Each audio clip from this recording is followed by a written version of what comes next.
এই কাহিনীর সমস্ত চরিত্র এবং ঘটনা সম্পূর্ণ কাল্পনিক।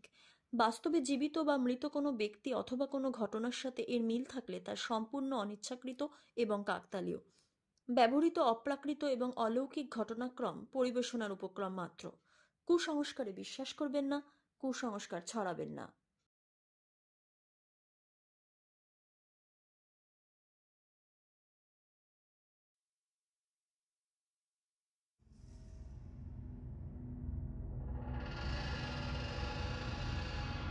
রাস্তাঘাটে যারা রোজ যাতায়াত করেন তারা নিশ্চয়ই কখনো না কখনো কাউকে না কাউকে সাহায্য করেছেন, কিন্তু এরম কোনো দিন কারো সাহায্যে হাত বাড়াতে গিয়ে যদি পড়তে হয় বিপদের মুখোমুখি, বিপদের আশঙ্কা আর সহানুভূতির মাঝামাঝি দাঁড়িয়ে যা সিদ্ধান্ত নিতে হয় তা যদি বদলে দিতে পারে কারো ভবিষ্যৎ। আসলে জীবনে এমন কিছু রাত আসে যা আর 5টা রাতের থেকে একটু আলাদা হয়। সেই রাতের অন্ধকারে যেন অদৃশ্য কিছু লুকিয়ে থাকে আমাদের অপেক্ষায়। সেই রাতে আমাদের রোজকার সাধারণ জীবন আচমকা এক অচেনা পথে মোড় নিয়ে ফেলে। সাধারণ এক আগন্তুকের আগমন রোজকার বাড়ি ফেরার সেই এক ঘেয়ে রাস্তাটাকে বিভীষিকাময় করে তোলে। এমন অন্ধকারে প্রকৃতিও যেন আমাদের ফিস ফিস করে বলে দিয়ে যায়, যেও না, সামনে বিপদ। কিন্তু আমরা সেই কথা অগ্রাহ্য করে এগিয়ে যাই কেবল। আজকের পর্বে এমনই এক রাতে ঘটে যাওয়া এক অদ্ভুত যাত্রার কথা শুনব আমরা, যেখানে মিশে আছে নিয়তি, ভয় আর এক অপ্রত্যাশিত যাত্রার টানাপোড়েন। আজ আমরা শুনব অঙ্কিতা ঘোষের লেখা বাদলা রাতে গ্রামের পথে। বিমল আর ভানুর চরিত্রে সৌরভধ্বনি সাহা, পিন্টুর চরিত্রে আমি সুমিতেন্দ্র, মাইকেলের চরিত্রে ও গল্প পাঠে প্রত্যয়।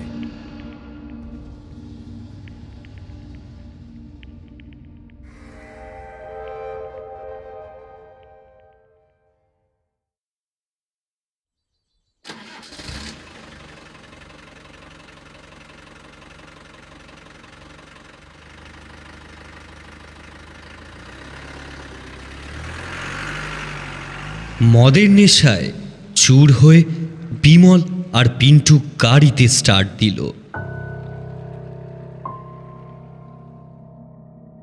আজ রাতেই ওদের কাজ শেষ করতে হবে। এইসব কাজ মদ না খেয়ে করা যায় না, বিশেষত রাতের বেলা বুকের পাটা লাগে এ কাজ করতে। বিমল যত বড়ই মাতাল হোক না কেন, গাড়ির স্টিয়ারিং হাতে ধরলে সে একেবারে পোক্ত ড্রাইভার। পিন্টু আবার একটু অন্য ধরনের।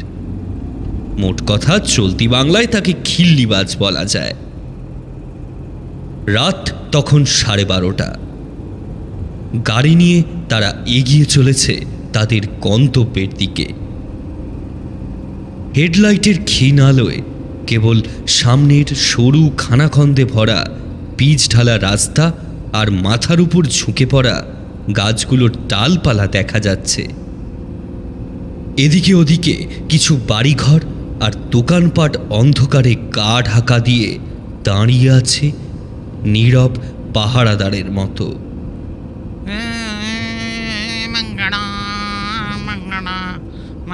হঠাৎ পিন্টু গান গাইতে শুরু করলো। প্রথম দিকে হিন্দি, ভোজপুরি, বাংলা গান ধরল।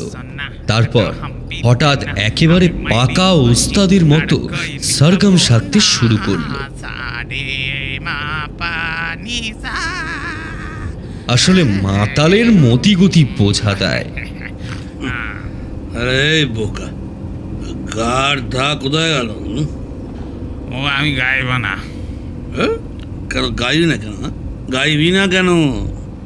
আরে ছেলেবেলায় আমার বস্তিরা কাকু না আমায় গাদা গাদা বলে কাঁপাতো, তাই গাইব না। তাই? কেন কেন? আরে আমার বাবা ছিল ধোপা। বাবা যখন ঘাটে কাপড় কাচতে যেত, আমি তখন সেই কাঁচা কাপড়ের বালতি বইতাম। জামা কাপড় বইতিস বলে তোকে গাদা গাদা বলতো?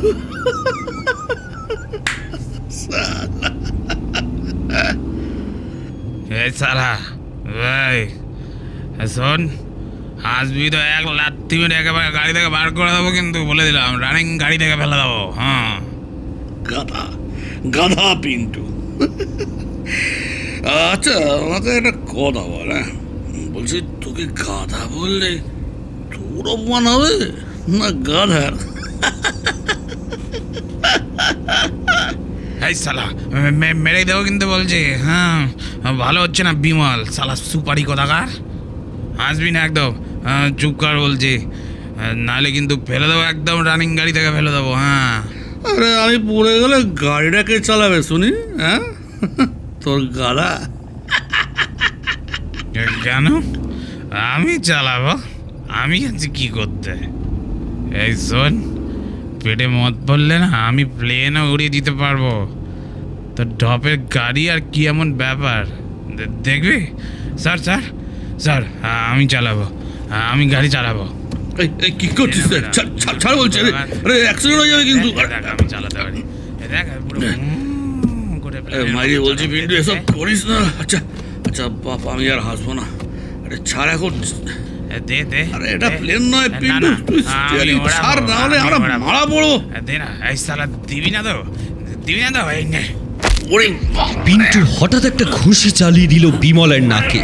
বিমল ব্যথায় চেঁচিয়ে উঠে স্টিয়ারিংটা ছেড়ে দিয়ে নিজের নাকটা চেপে ধরল। সঙ্গে সঙ্গে গাড়ি নিয়ন্ত্রণ হারালো। পিন্টু তড়িঘড়ি ঝুঁকে এসে স্টিয়ারিং ধরে এদিক ওদিক ঘোরাতে শুরু করলো।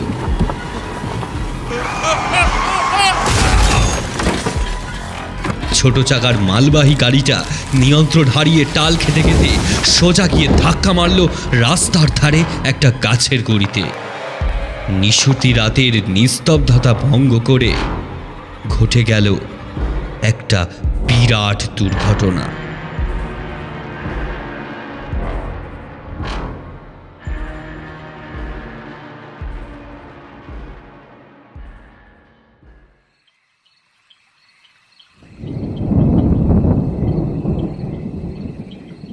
বৃষ্টিটা একটু ধরেছে। ঘটনাস্থল থেকে প্রায় 2 কিলোমিটার দূরে একেবারে রাস্তার পাশেই ভানুর সাইকেল রিপেয়ারিংয়ের দোকান। আজ ওই করতে করতে ওর অনেক রাত হয়ে গেছিল। বৃষ্টিতে বাজার ভেস্তে গিয়েছে। রাত বাড়ার সঙ্গে সঙ্গে আশেপাশের দোকানগুলো একটা একটা করে বন্ধ হয়ে আসলেও হাতের কাজটা শেষ না করে ভানু কিছুতেই দোকান বন্ধ করতে পারল না। কাল ভোরেই কাস্টমারগুলো সাইকেল নিতে আসবে। এইসব দিকে এখনো রোজগারের জন্য কম বেশি এই সাইকেলের ওপরেই ভরসা করতে হয়, কাজেই এত তাড়াহুড়ো। অবশেষে হাতের কাজ সেরে আড়মোড়া ভাঙতে ভাঙতে যখন দোকানের বাইরে বেরিয়ে এলো ভানু, তখন দেখল আকাশের অবস্থা ভালো নয়, যখন তখন নেমে আসতে পারে। ভানু মনে মনে ঠিক করল মালপত্র না হয় পরে গোছানো যাবে, কিন্তু এখনই জয়মা বলে পেন নাম ঠুকে শাটার নামিয়ে বেরিয়ে পড়া উচিত। ঝটপট দোকানের সামনে রাখা সাইকেলগুলোকে তুলে নিয়ে দোকানের ভেতরে ঢুকিয়ে রাখল ভানু। আকাশে একটু আগে যে এক ফালি চাঁদ উঠেছিল, সেটাও ততক্ষণে ঘন মেঘের আড়ালে ঢাকা পড়েছে। মাঝে মাঝে দমকা দিয়ে ঠান্ডা মৌসুমি হাওয়া বইছে। ভানু আরও তাড়াতাড়ি করে নিজের সাইকেলটা বের করে সবে দোকানের ঝাঁপ বন্ধ করতে যাবে, তার আগেই কোথা থেকে এক ভদ্রলোকের আগমন হলো।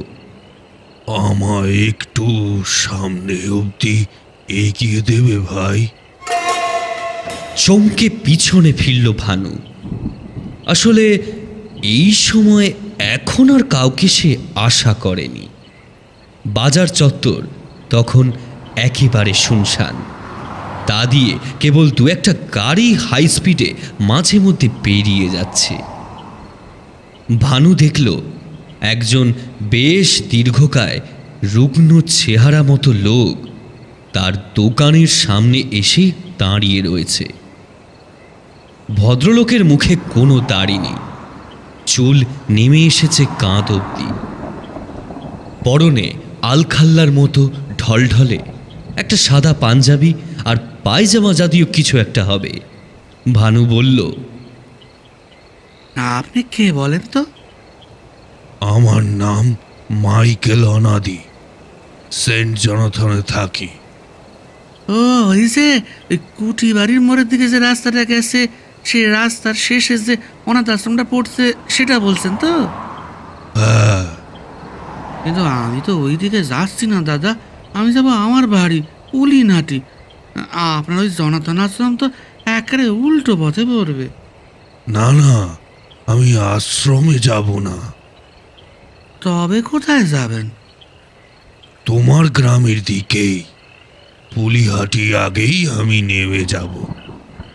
কিন্তু আর কিন্তু বলো না ভাই, এই রাত দুপুরে বড় বিপদে পড়ে সাহায্য চাইছি। ভানু সামান্য চিন্তায় পড়ল। রাত বিরেতে সাইকেল চালিয়ে যেতে হয় তাকে, তার মধ্যে আরও একজন লোককে সাইকেলের পিছনে চাপিয়ে নিয়ে যেতে হলে কতই না বিপদ বাড়বে। ভানু একবার লোকটাকে আপাদমস্তক দেখে বলল, এত রাতে ওইদিকে কি করতে যাবেন দাদা? উলিনাটির আগে কোনো পল্লী বা পাড়াটা তো চোখে পড়েনি আমার কোনো দিন। আমি কোনো লোকালয়ে যেতে চাইছি না, তুমি সাইকেল চালাও, আমি ঠিক জায়গায় নেমে যাব। ভানু সরল মানুষ, তার মনটা নরম। কেউ সাহায্য চাইলে কোনোদিনও তাকে ফেরাতে পারে না। তবুও ভানু বলল, দেখুন, নিয়ে যেতে আমার সমস্যা নাই, কিন্তু আপনি কোথায় নামবেন সেটা যদি একটু বলে দিতেন। মাঝপথে আপনি যদি আবার ইদিক ওদিক যেতে বলেন, তখন কিন্তু আমি কিছুতেই যেতে পারবো না। লোকটা মাথা নিচু করে বলল, তুমি বিশ্বাস করো ভাই, আমি পুলিনহাটি যাওয়ার রাস্তাতেই নামবো। ডান দিক বাঁ দিক অন্য কোনো পথে তোমাকে যেতে হবে না। তবে একান্তই যদি তুমি আমায় বিশ্বাস না করো, তাহলে থাক, আমি হেঁটেই চলে যাব। আসলে 2 কিলোমিটার রাস্তা পার করে এতটা আসার পর আর হাঁটতে পারছিলাম না। কি করব ভাবছি, তখনই তোমার এই দোকানটা চোখে পড়ল। আমি চলে এলাম সাহায্য চাইতে। আপনি 2 কিলোমিটার রাস্তা হেঁটে এসেছেন? কি করব বলো, বিপদে না পড়লে কি কেউ সাধ করে এই দুর্যোগের রাতে এরকম কাজ করে? ভদ্রলোকের গলাটা কেঁপে উঠল। ভানুর লোকটার উপর খুব মায়া হলো। বয়সে লোকটা ওর বড় দাদার মতোই হবে। নিজের দাদা হলে কি ও এভাবে তাকে ফিরিয়ে দিতে পারত নাকি? অন্যমনস্কভাবে ভাবতে ভাবতে ভানু মুখ তুলে দেখল লোকটা গুটি গুটি পায়ে এগিয়ে যেতে আরম্ভ করেছে। ভানু বলল, ও দাদা, দাঁড়ান দাঁড়ান। লোকটা পিছনে ফিরে বলল, কিছু বলছো ভাই? বলছি, 1 মিনিট দাঁড়ান, সাপটা ফেলে দিই। সাইকেলটা রয়েছে আমার সাথে, তারপর নয় একসাথে যাবো।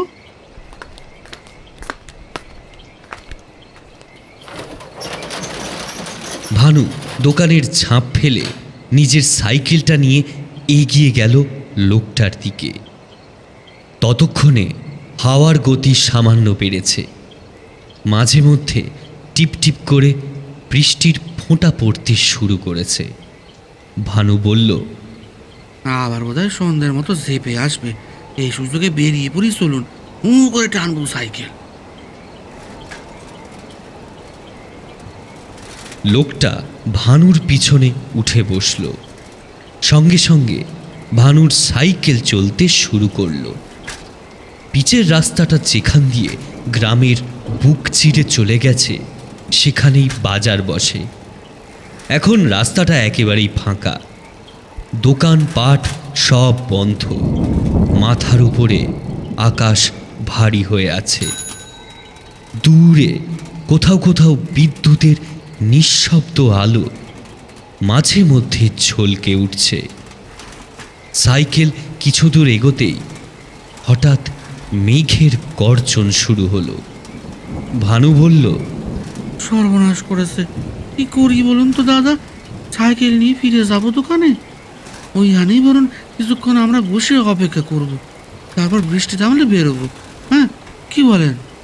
মাইকেল বলল, তা করতেই পারো, কিন্তু আমি আর তোমার দোকানের দিকে ফিরতে পারবো না।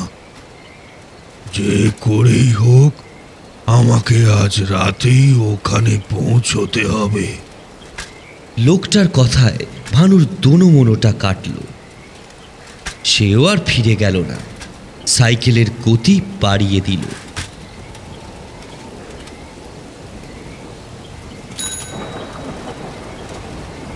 কিন্তু কিছু দূর এগোতেই ভানুর আশঙ্কাই সত্যি হলো। আচমকাই আকাশের বুক ফেটে ঝমঝমিয়ে বৃষ্টি নামল। তীব্র ঝমঝম শব্দে নিশুতি রাত যেন আবার কেঁপে উঠল থরথর করে। ভানু বলল, আমি এই অবস্থায় প্যাডেল টানতে পারবো না। ওই ওই ওই যে চলুন, ওইদিকে ওই দোকানের ছাওয়ায় গিয়ে দাঁড়াই, বৃষ্টি কমলে তারপর আবার এগোবো।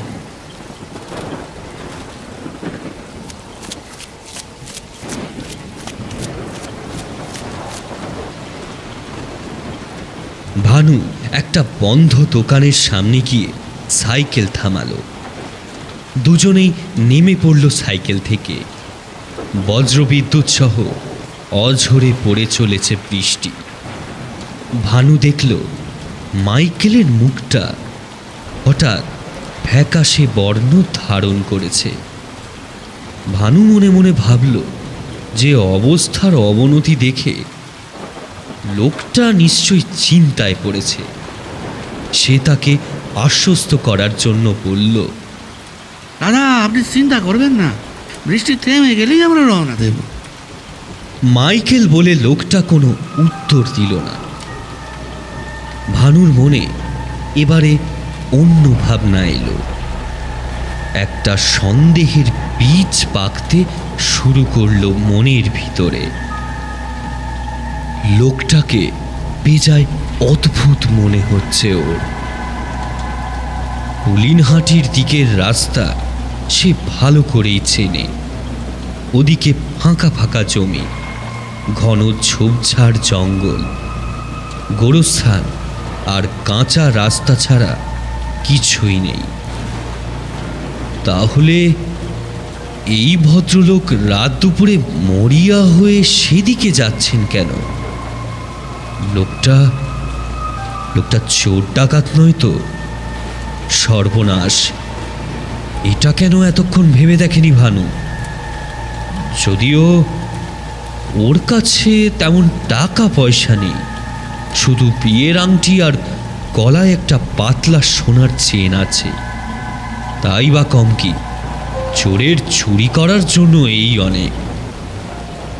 ভানুর বুকটা কয়েকবার ঢিপ ঢিপ করে উঠল। আর চোখে তাকালো সে লোকটার দিকে।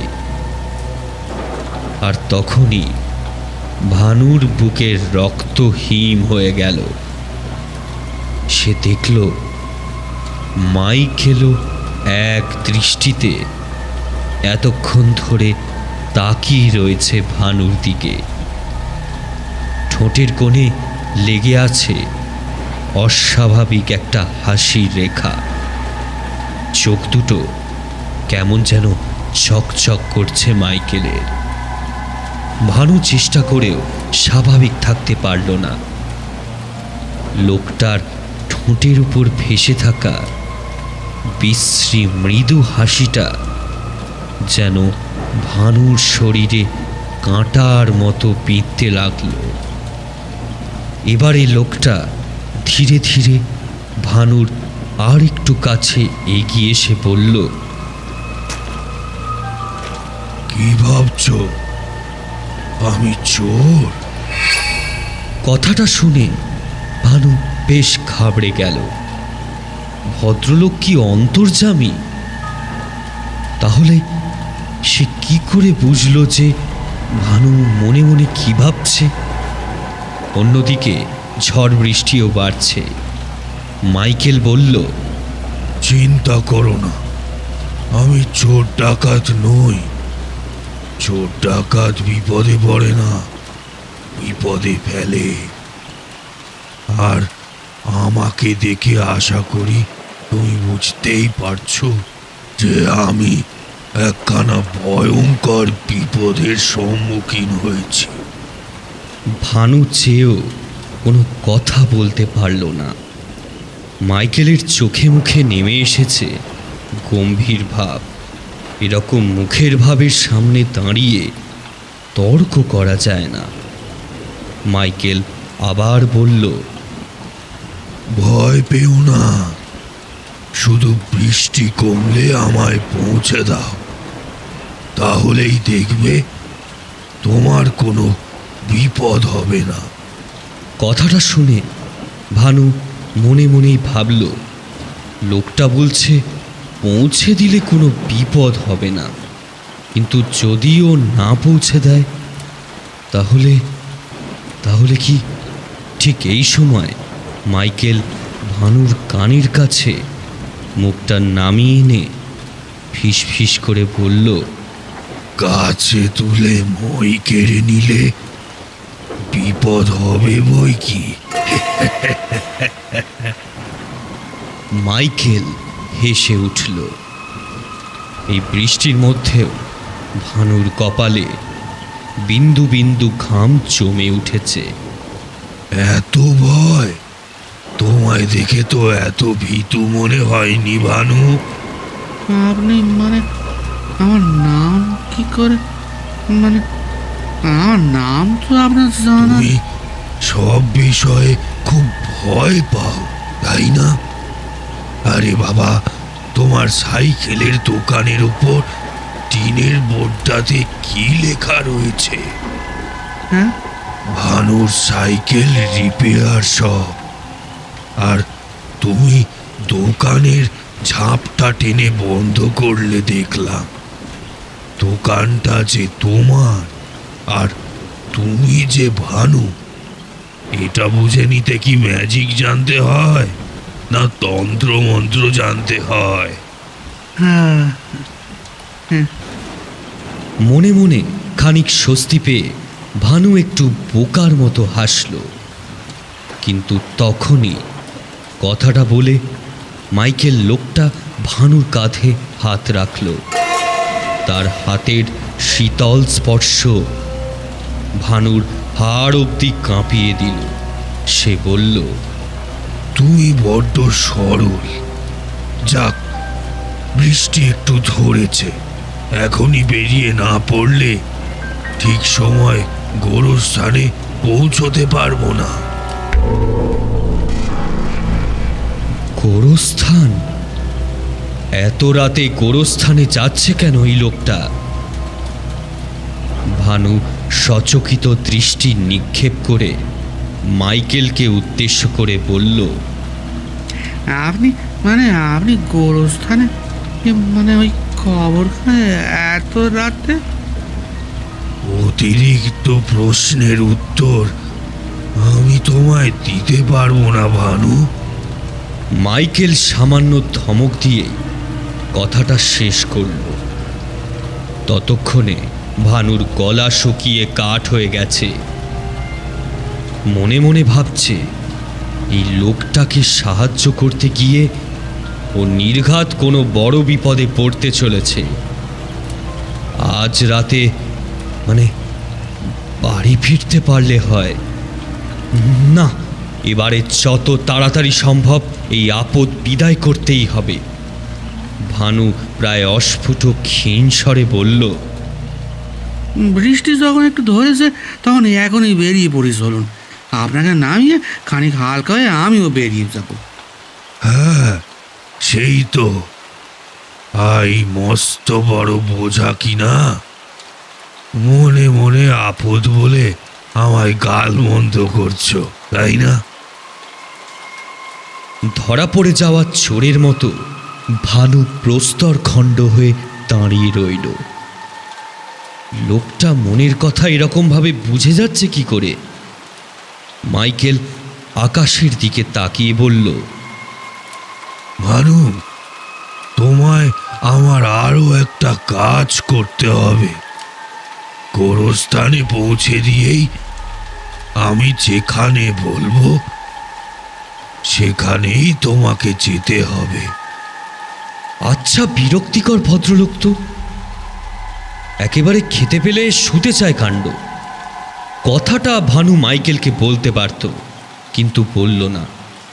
মনে মনে ভাবল, একবার এই মূর্তিমান বিপদকে গোরস্থানে নামিয়ে সাইকেল নিয়ে পাই পাই করে ছুটবে নিজের বাড়ির দিকে।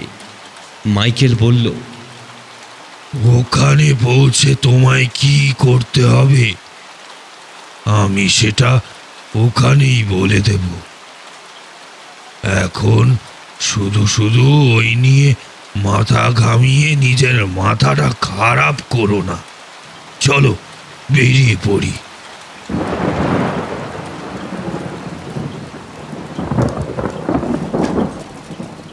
বৃষ্টি তখনও পুরোপুরি থামেনি। আবহাওয়া দেখলে বোঝা যায় এই বৃষ্টি সহজে থামবেও না, যদিও বেগ এখন অনেক কম। ভানু প্যাডেলে চাপ দিয়ে কোনো রকমের সাইকেল টেনে নিয়ে চলেছে। কাঁচা রাস্তা, জায়গায় জায়গায় খানাখন্দ। তারপরও প্রবল বৃষ্টির ফলে চারিদিক কাদা কাদা হয়ে উঠেছে। ভানু বলল, দাদা, একটু সাবধানে বসেন, এখানে রাস্তার অবস্থা কিন্তু ভালো নয়। মাইকেল বলল, তুমি চালাও, আমি ঠিক আছি। কিছুক্ষণ সব নিস্তব্ধ। সাইকেলের ক্যাঁচর ক্যাঁচর শব্দ হয়ে চলেছে ক্রমাগত। একটা কথা জিজ্ঞাসা করবো দাদা? কি কথা? আপনি এত রাতে বেরিয়েছিলেন কেন বলুন তো? সাত করে বেরোয়নি ভানু। তুমি যেমন ঠেকায় পড়ে আমাকে নিয়ে চলেছ, আমিও সেরকম ভাবেই ঠেকায় পড়েই বেরিয়েছিলাম। কিন্তু গোরস্থানে পৌঁছতে আর 10 মিনিটে বেশি সময় লাগাতো কথা না, যদি না আবার বৃষ্টি হয় তো। আচ্ছা, আপনি তো এই অনাথ আশ্রমে থাকেন বললেন, কদিন আছেন ওখানে? জন্ম থেকেই। আমার মা বাবাকে আমি কোনোদিনও দেখিনি। ছোটবেলায় সিস্টারের মুখে শুনেছিলাম আমার মা বাবা নিজে থেকেই নাকি আমায় ওই অনাথ আশ্রমে রেখে গিয়েছিল। তাদের কারণ জিজ্ঞাসা করা হয়েছিল।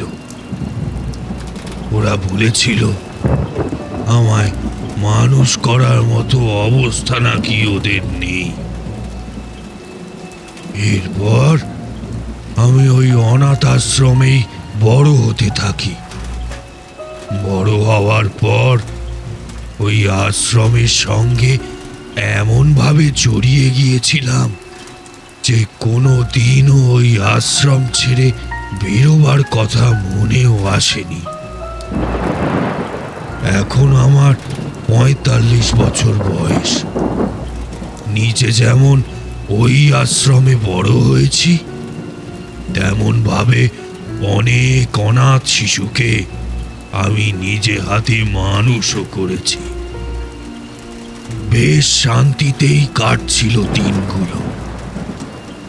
হঠাৎ আমি এই মাসখানেক আগে অসাবধান হয়ে আশ্রমের সিঁড়ি থেকে পড়ে গেলাম। কোমরে আর পায়ে চোট লাগলো, হাঁটুর নিচের দিকে হাড়ে ছিঁড় ধরল। কলকাতায় নিয়ে যেতে হলো চিকিৎসা করতে। হাড়ের চিকিৎসা করার সময় গল্পে গল্পে আমি ডাক্তারকে বললাম, আমার মাঝে মাঝেই নিঃশ্বাস নিতে খুব কষ্ট হয়। এই শুনে তিনি তার এক ডাক্তার বন্ধুর কাছে আমাকে পাঠালেন। তিনি আমার চেক আপ করে কি বুঝলেন কে জানে, আমায় গুচ্ছের টেস্ট করতে দিলেন। সেই টেস্টের রিপোর্টে এলো আমার হার্টের অবস্থা নাকি খুব খারাপ। একটা বড় সার্জারি না করালে আমায় বাঁচানো যাবে না। তোড়জোড় শুরু হলো অপারেশনের। অপারেশনও হলো, কিন্তু কিন্তু কি? বলবো, কিন্তু কথা দাও তুমি সাইকেল থামাবে না। সাইকেল কেন থামাবো দাদা, বলুন না।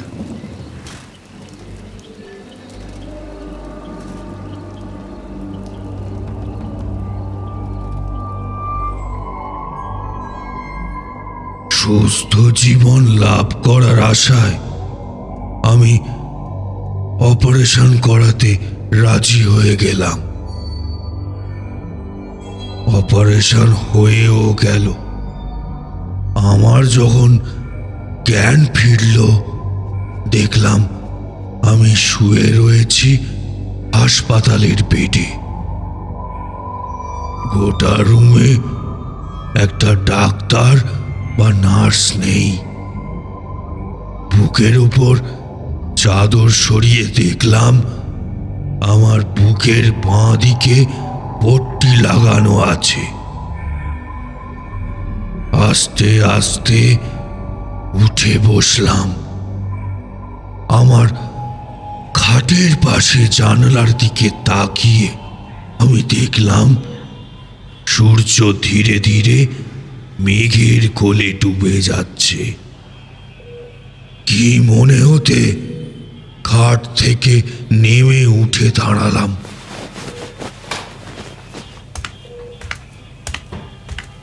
জানালার কাছে গিয়ে দেখলাম দূরে বড় বড় সব বাড়ি দেখা যাচ্ছে। রাস্তা দিয়ে অনবরত চলছে বড় বড় গাড়ি, ট্রাম, বাস ইত্যাদি। প্রাণ ভরে নিঃশ্বাস নিলাম। না, ডাক্তার ঠিকই বলেছে, অপারেশনের পর অনেকটাই আমি সুস্থ বোধ করছি। নিঃশ্বাসটাও খুব সাবলীলভাবে নিতে পারছি। হঠাৎ করে ঘরের দরজায় সামান্য আওয়াজ হতেই সেদিকে তাকালাম। দেখলাম ফাদার ঘরে প্রবেশ করলেন। আমি হেসে হেসে বললাম, কি ব্যাপার ফাদার, দেখলেন তো কেমন চলে এলাম? এত সহজে আপনাকে ছেড়ে যাচ্ছি না। ফাদারের পিছনে পিছনে সিস্টার ঢুকলেন। তারা আমার দিকেই এগিয়ে আসছিলেন। তাদের মুখটা দেখে আমার ভালো লাগলো না।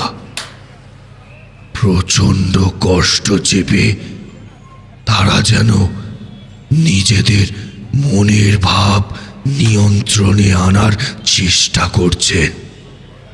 আমি জিজ্ঞাসা করলাম, কি হয়েছে সিস্টার, সব ঠিক আছে তো? সিস্টার কাঁদতে কাঁদতে বসে পড়লেন খাটের সামনে রাখা টুলে। আমি সেই দিকে তাকাতেই আমার সর্বাঙ্গ থরথর করে কেঁপে উঠল। মাথার উপরে যেন সশব্দে বাজ পড়ল। আমি সচক্ষে দেখলাম বেডের উপরে আমি সিলিং এর দিকে তাকিয়ে শুয়ে রয়েছি।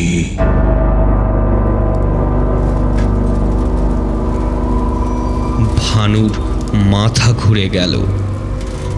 মুখ থেকে একটাও শব্দ বেরোলো না। ঘোড়ের বসে অনবরত প্যাডেল ঘুরিয়ে চলেছে। মাইকেল বলে চলল, ফাদার, আমার ডেড বডি মানে মৃতদেহ নিয়ে আজ আশ্রমে ফিরলেন। আমায় ওই অবস্থায় দেখে বাচ্চারা খুব কান্নাকাটি করল। তারপর আমাদের নিয়ম মেনে আমাকে গোরস্থানে নিয়ে যাওয়ার ব্যবস্থা করা হলো। আমার মৃতদেহ কফিনে ভরে বিমল আর পিন্টুর গাড়িতে তোলা হলো। কথা ছিল ওরা কফিন নিয়ে গোরস্থানে রেখে ফাদারদের অপেক্ষা করবে। ফাদার আরও কয়েকজন লোককে নিয়ে ঠিক ভোর 4টের পর গোরস্থানে আসবেন আর আমার শেষ কৃত্য সম্পন্ন করবেন। কিন্তু ওই বজ্জাত বিমল আর পিন্টু মাঝ রাস্তায় গাড়ি থামিয়ে মদ্যপান করল। তারপর গলা অবধি মদে ডুবে বেটারা গাড়ি চালালো। রাগে আমার গা জ্বলে যাচ্ছিল, কিন্তু কিছুই করার নেই। আমি গাড়িতে বসেই ওদের অসভ্যতামি দেখতে লাগলাম। হঠাৎ ওদের মধ্যে কি একটা কারণে তুমুল ঝগড়া শুরু হলো। মদ্যপ অবস্থায় ঝগড়া করতে গিয়ে গাড়ির ওপর থেকে নিয়ন্ত্রণ হারালো গাড়ির চালক। ফলস্বরূপ মাঝপথে একটা চরম দুর্ঘটনা ঘটল।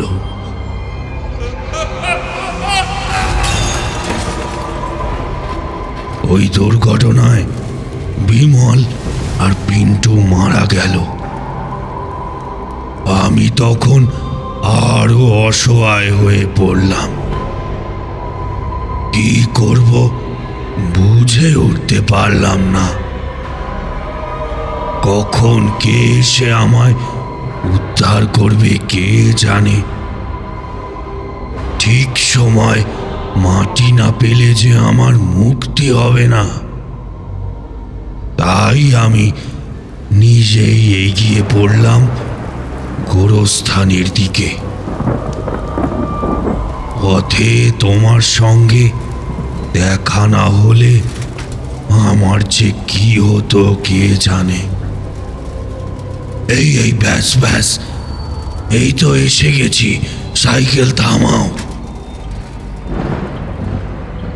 নিজে থেকেই থেমে গেল সাইকেল।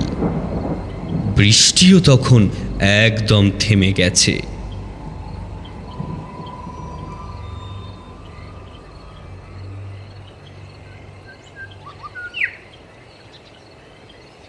মেঘ কেটে পূব আকাশে দেখা দিয়েছে ভোরের আলোর আভা। মাইকেল নেমে পড়ল সাইকেল থেকে। ভানুর দিকে তাকিয়ে সে বলল, তোমায় একটা কাজ করতে হবে ভানু। ফাদার নিশ্চয় গোরস্থানে আসার জন্য আশ্রম থেকে বেরিয়ে পড়েছেন। পথ দুর্ঘটনার জায়গায় ওই গাড়িটা দেখে তিনি নিশ্চয় চিনতে পারবেন। সেখানে এখনো আমার ফাঁকা কফিনটা পড়ে আছে। সেই কফিন খুলে আমায় দেখতে না পেলে উনি বড্ড চিন্তা করবেন। তুমি দয়া করে এখনই ওনার কাছে গিয়ে সমস্ত ঘটনা জানিয়ে এখানে নিয়ে এসো।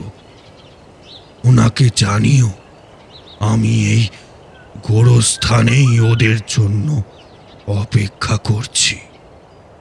আর আসার সময় অবশ্যই কফিনটা যেন নিয়ে আসেন।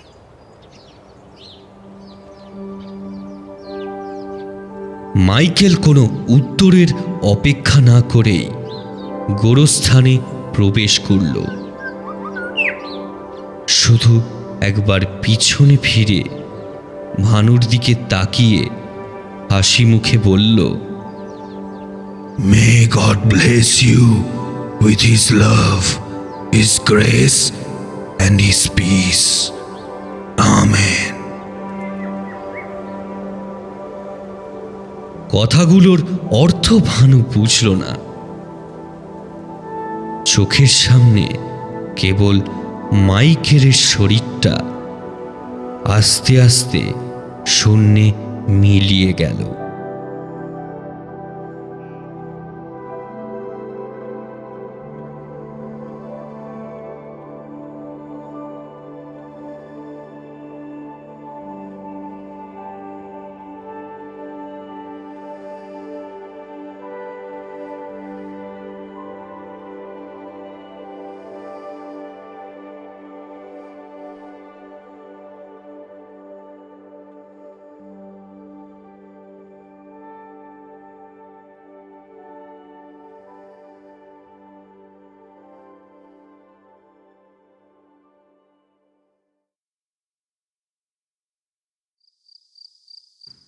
তাহলে দেখলেন তো, রাস্তাঘাটে লোকজনের সাহায্য করলে আদতে কোনো ক্ষতি হয় না। সবসময় এই কথাটা কিন্তু মাথায় রাখবেন। শেষ হলো আজকের গল্প, অঙ্কিতা ঘোষের লেখা বাদলা রাতে গ্রামের পথে। বিভিন্ন চরিত্রে ছিল প্রত্যয়, সৌরভধ্বনি সাহা আর আমি সুমিতেন্দ্র। আজকের আড্ডায় প্রথমে আমাদের সাথে জয়েন করছে বাবাই 00। বলছে, আপনাদের গল্পগুলো শুনে এই গল্পগুলো আমার বাড়ির লোকের কাছে বলতে খুব ইচ্ছে করে, কিন্তু আবার ভাবি কাকে শোনাবো। গল্প তো কেউ আর শোনার মতো নেই, কারণ আমি বিদেশে কাজ করি, একা থাকি। জামালপুরে আমার শ্বশুরবাড়ি। তো শ্বশুরবাড়িতে ফোন করে লোকজনকে বলুন না, কি আছে, ভালো লাগবে তো, ইমপ্রেসড হয়ে যাবে। চলে যাচ্ছি পরের কমেন্টে। সুচন্দ্রা বোস 696 বলছে, এই তো আমাদের সমাজ, বছরের পর বছর কোনো রিক্রুটমেন্ট নেই, WBCS তো সবাই ভুলেই যাচ্ছি, আমাদের মতো স্টুডেন্টরা কি অবস্থা। এই কমেন্টটা পড়েছে পুরুলিয়ার স্কুল মাস্টার দেবশ্রীদির লেখা একটা অসাধারণ গল্পে, যেখানে আমাদের সমাজের বর্তমান পরিস্থিতি খুব সুন্দর করে ফুটিয়ে তুলেছেন লেখিকা। পরের কমেন্টটাও একই গল্পের। প্রিয়াশ্রী পল বলছে, গল্পটার বাস্তবের সঙ্গে খুব মিল আছে, যদি বাস্তবে এরকম হতো খুব ভালো হতো। এই কমেন্টটা পড়েছে বেগমপুর, হুগলি থেকে। যারা বেগমপুর রিলেটেড আরেকটা গল্প আমাদের চ্যানেলে আছে সেটা শোনেননি, আমরা রিকোয়েস্ট করব যে আপনারা কাইন্ডলি গিয়ে ওই গল্পটা চেক আউট করবেন। খুব সুন্দর, খুব স্কেয়ারি আর ক্রিপি একটা গল্প। সেই গল্পের লেখিকা শ্রী। আমাদের মেম্বার এবং আমাদের লং টাইম সাপোর্টার ইয়াশু 40 রুপিসের একটা সুপার থ্যাঙ্কস দিয়ে আমাদেরকে সাপোর্ট করছে। Thank you so much. যারা যারা এই ব্যাপারটা জানেন না বা নতুন ইউটিউবে এই ফিচারটা দেখছেন বা ইউজ করছেন, তাদেরকে বলে রাখি, আপনারা যদি আমাদের মেম্বারশিপ নিয়ে আমাদের সাপোর্ট করতে না পারেন অন আ মান্থলি বেসিস, তাহলে আপনারা ফ্রম টাইম টু টাইম আমাদের এককালীন অর্থ সাহায্য করতে পারেন এই থ্যাঙ্কস অপশানের মাধ্যমে।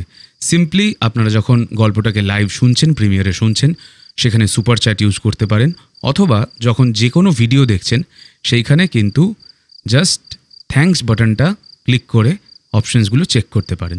আই অ্যাম ইয়াশুর একটা কমেন্ট পড়ি, আমার পার্সোনাল কিছু প্রবলেমের জন্য রেগুলার গল্পগুলো শুনতে পারছি না, বাট যখনই একটু সময় পাচ্ছি চলে আসছি তোমাদের গল্প শুনতে। যাই হোক, অনেক দিন পর এই গল্পটা শুনে খুব ভালো লাগলো, আর আমার মনে হলো এটার জন্য একটা থ্যাঙ্কস দেওয়া উচিত। তাই thank you so much Yashu, once again. খুব ভালো লাগলো তোমার এই জেস্টারটা। আশা করি তোমার পার্সোনাল যা প্রবলেম চলছে খুব তাড়াতাড়ি মিটে যাবে, অ্যান্ড তুমি আমাদের আড্ডায় যেরকম রেগুলার মেম্বার ছিলে, যেরকম রেগুলার কমেন্টার ছিলে, আবার সেইভাবে ফিরে আসবে, আমাদেরকে জয়েন করবে। খুব ভালো লাগলো অনেক দিন পর তোমার কমেন্টটা পড়ে। আমি সত্যি কথা বলছি যে কমেন্টগুলো পড়তে পড়তে, তোমাদের সাথে ইন্টারাকশনটা করতে করতে অনেকজনের সাথে বেশ একটা ভার্চুয়াল পরিচয় হয়ে যায়। আই এম ইয়াশু আছে, ওয়ান্ডারের কমিউনিটি আছে, আরও অনেকে আছে, অনেক লোকজন আছে, যেরকম ইয়াশু, তারপর ওয়ান্ডারের কমিউনিটি, এরকম কৌস্তব, এরকম প্রচুর মানুষ আছে যাদের সাথে কিন্তু মনে হয় সত্যি বন্ধু বান্ধবের মতো এই বসে চা খেতে বসে এইসব আড্ডা ফাড্ডা দিচ্ছি, এরকম ব্যাপারটা খুব ভালো লাগে। Moving on to the next comment. এই কমেন্টটা পড়েছে তালদিঘিতে দ্য এশিয়ান হাব 8255, বলছে বহুদিন ধরে অপেক্ষায় আছি পরবর্তী গল্পের, খুব মিস করছি ফটিকের চায়ের দোকানের সেই আড্ডা, সেই গল্প বলা আর আমাদের মাস্টার মশাই। আমি সবাইকে বলছি Taldighi is on a break and will return very very soon, but তার আগেও আপনারা আমাদের চ্যানেলে একটা বিশাল বড় কিছু দেখতে পারেন, একটা চান্স আছে যদি সেটা সাকসেসফুল হয়, বিকজ এটা এমন একটা জিনিস যেটা এর আগে কোথাও কোনো দিন এই নিয়ে এরকমভাবে কাজ করা হয়নি। So it is an entirely new learning process, শুধু আমাদের জন্যই নয়, সকলের জন্য, কারণ এই জিনিসটা কোথাও কখনো হয়নি, কেউ কোনো দিন দেখেনি। তো সেরকম জিনিস একটা আমি আর প্রত্যয় করার চেষ্টা করছি। কোনো পাথ নেই, কোনো ফিক্সড রুট নেই বা ম্যানুয়াল নেই যে যেটা দেখে দেখে জাস্ট সিম্পলি করে ফেলবো, শিখে ফেলবো। এটা চেষ্টা চলছে, যদি সাকসেসফুল হয় উইথ অল ইউর ব্লেসিংস আমরা খুব তাড়াতাড়ি সেই কন্টেন্টটা তোমাদের সামনে নিয়ে আসতে পারবো। অ্যান্ড তালদিঘি তারপরে আসবেই। Taldighi is presently on a break, কারণ আমাদের একটু প্লট সামারাইজ করতে হচ্ছে, অনেকগুলো এপিসোড হয়েছে, সেই এপিসোডগুলোকে গোছাতে হচ্ছে, নাহলে কিন্তু আমরা ফার্দার প্রসিড করতে পারবো না, গল্পগুলো ভালো হবে না। আমি তালদিঘির স্বার্থেই কিন্তু ব্রেকটা নিচ্ছি, যার জন্য তালদিঘিটা এখন ব্রেকে আছে। I hope you guys understand, আর তোমরা বুঝবে, কারণ always you guys have been really supportive. So thank you so much. Moving on to the next comment. ঝড়ের রাতে রক্তপুকুর স্টেশন গল্পে মোমেন্ট উইথ সায়ন বলছে, গরম গরম মাছের ঝোল দিয়ে ভাত খেয়ে বিকেলে বারান্দায় বসে সিগারেট টানতে টানতে এই গল্প শোনা যেন জীবনের সবচেয়ে সুমধুর সময়। থ্যাংক ইউ সো মাচ এই মোমেন্টটা আমাদের সাথে শেয়ার করে নেওয়ার জন্য।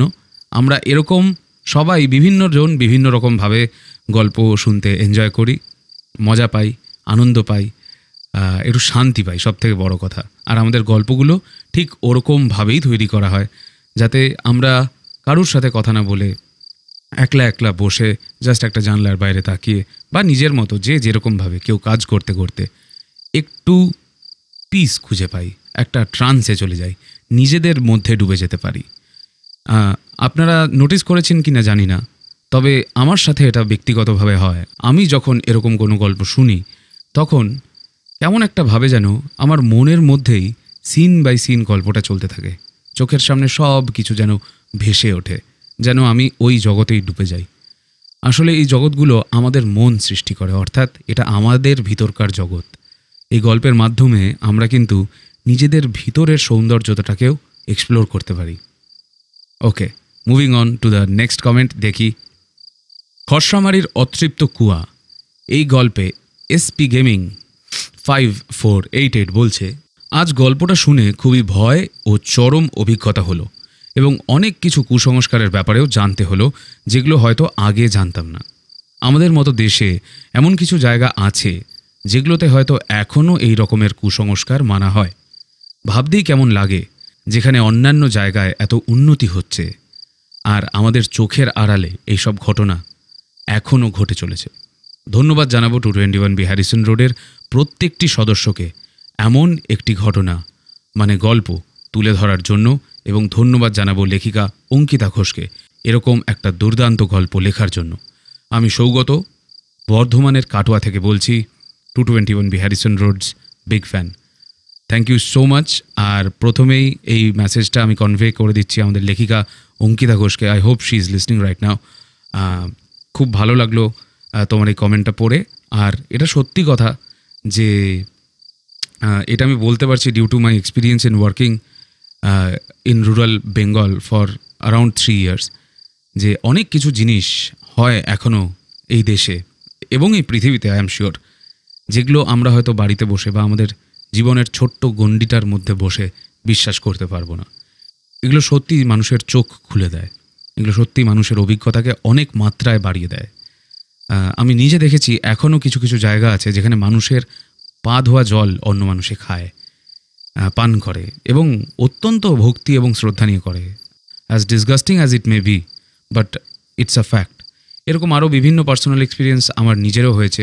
And big thanks to our author Ankita, এত সুন্দর সুন্দর গল্প, এত সুন্দর সুন্দর প্লট আমাদেরকে প্রেজেন্ট করার জন্য।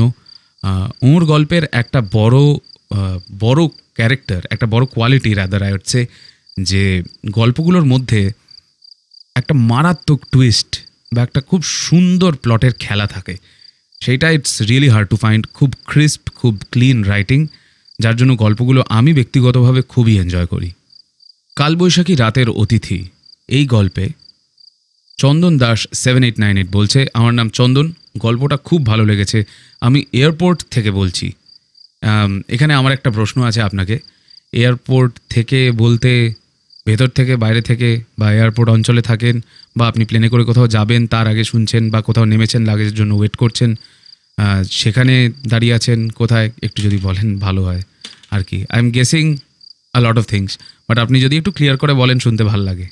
মেদিনীপুর স্টেশনে এক রাত এই গল্পে গোপাল রয় 7243 কমেন্ট করে বলছে, কি বলে শুরু করব বুঝতে পারলাম না, তাই বলছি আমি আগে সানডে সাসপেন্স শুনতাম, হঠাৎ হাতের কাছে এই গল্পটা পেয়ে চালিয়ে শুনলাম, খুবই ভালো লাগলো, খুবই সুন্দর।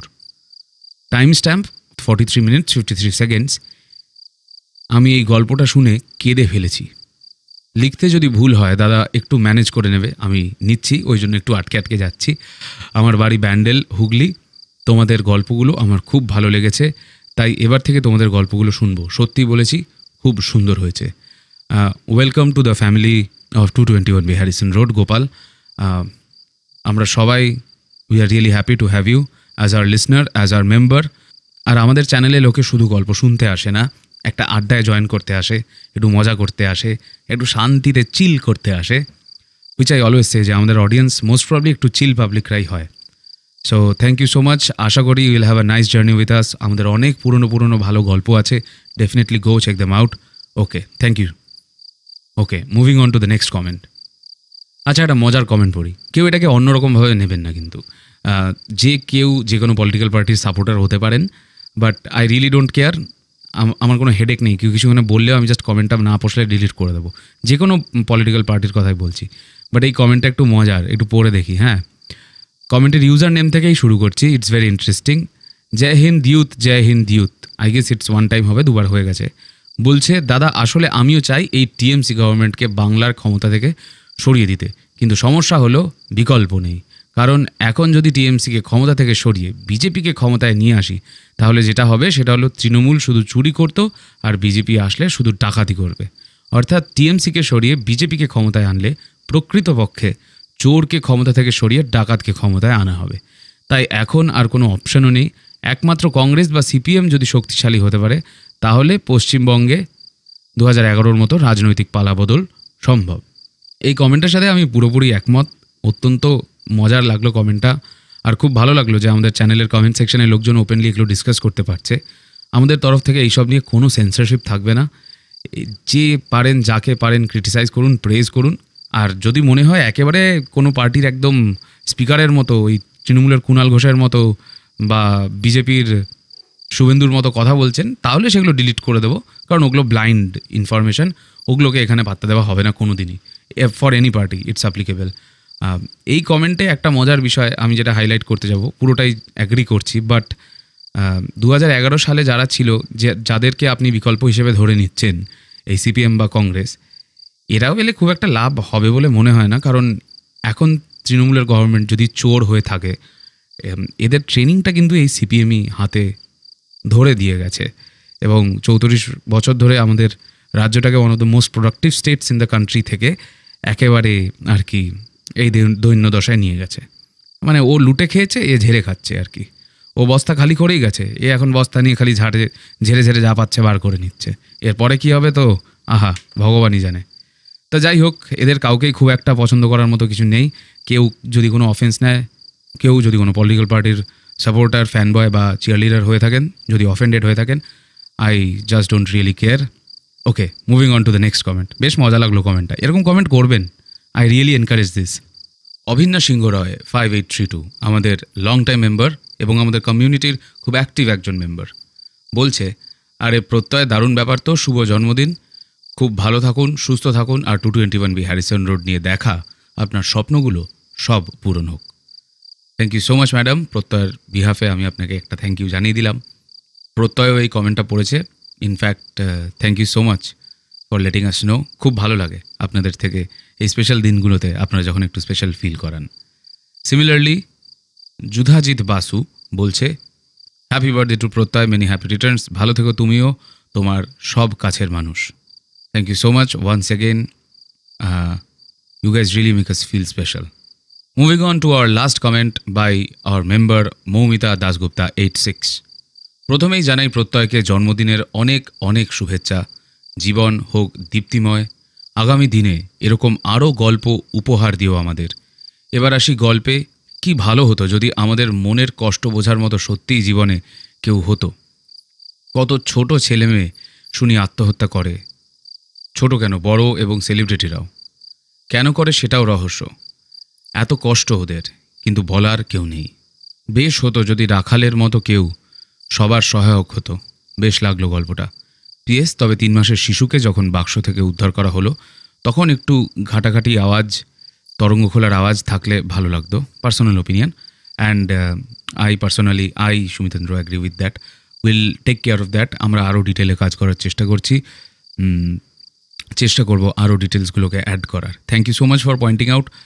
আপনারাও কিন্তু কোনোদিনও যদি এরকম মনে হয় যে আপনাদের গল্পগুলো শুনতে শুনতে যে এই সাউন্ড এফেক্টটা আরেকটু এখানে থাকলে ভালো হতো, বা এইটা অ্যাড করতে পারতেন, বা এইটা আরেকটু রিয়ালিস্টিক হলে ভালো হতো, আমাদের কিন্তু ডেফিনেটলি ওপেনলি জানাবেন। So with that we come to the end of our adda session. খুব ভালো লাগলো, আশা করি সবার চা কফি শেষ হয়ে গেছে। আজকের মতো উঠি, দেখা হচ্ছে খুব তাড়াতাড়ি পরের পর্বে। Till then keep listening to 221B Harrison road. বাংলার ভূত, বাংলার ভয়, উল্টো পাল্টা গল্প নয়।